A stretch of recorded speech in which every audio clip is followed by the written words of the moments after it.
4. avgust, dan, ki si ga bomo zapomnili potem, da je na Radio Antena prvič prišel Čale Sale. Juhu. Juhu.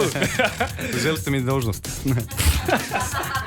Včeraj smo našim poslušalcem povedali, da boš tle in normalno je padlo ogromno enih vprašanj enih fanov. Zato vprašanje verjetno skozi dobivaš. Kaj pomeni Čale Sale? Kako si prišel do tega imena in a si kdaj nasploh nastopil s svojim pravim imenom? Pravim imenom nikoli nisem, ker sem bil enkrat že Čale Sale, pa nisem mogel. Drugač pa Čale pomeni fotar, ko bi rekel gazda, avtoriteta na sceni, tako da to so mi dali drugi sošolci, ko sem bil mlajši. Se pravi, prišli naravno tako iz ulice. Iz ulice. Ulica mi je dala ime. A ti je ful bedno po zim, ko moraš biti ful oblečen in se ne vidi, koliko si nabilden? Ja, ful jokam vsak dan.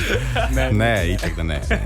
Petro 15 Snapa zanima, kaj bi ona mogla narediti, da bi tvojo cifro dobila? Mislim, da je to skoraj misija nemogoče, nočem mi pokvariti kažnih mogoče fantazij ali pa kaj, ampak sej sem eden, se mi zdi, da redkih, kar res se trudu sam odpisati. To lahko jaz tudi potrdim, jaz Čaletu skozi težim in mi dejansko skozi odgovarja. To je to.